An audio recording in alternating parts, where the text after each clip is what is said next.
القافلة وأخذ منهم الحاجة. فالراجل العجوز ده قال له أنا هرجع لك تاني وهجيب لك معايا حد أقوى منك وهيقدر عليك ويرجع لي حاجتي تاني. قال أنا معرفش في الأرض حد أقوى مني، روح وأنا مستنيك هنا أهو وهات الأقوى مني وتعال. ومشي الراجل العجوز ومعاه الناس اللي وياه. فالناس قالوا له يا حكيم مين ده اللي أقوى منه؟ احنا ما نعرفش حد أقوى من الراجل ده. قال لهم بس اصبروا، وراح بعيد شوية واستخبى ورا جبل وفضل يراقب الراجل ده لمدة 10 أيام.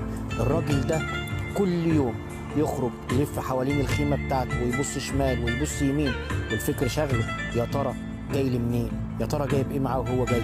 يا ترى مين ده اللي أقوى مني؟ من قبيلة فلان؟ لا من قبيلة علان. وبالفعل مر 10 أيام، وبعد ال10 أيام الراجل ده ما ظهرش. أخذ الراجل العجوز الناس اللي معاه وراح يبص في الخيمة، لقى الراجل واقع على الأرض مسلول، خس كتير قوي. فالناس قالوا له ايه اللي حصل يا حكيم؟ قال لهم بعت له الفكر. الفكر جندي من جنود الله.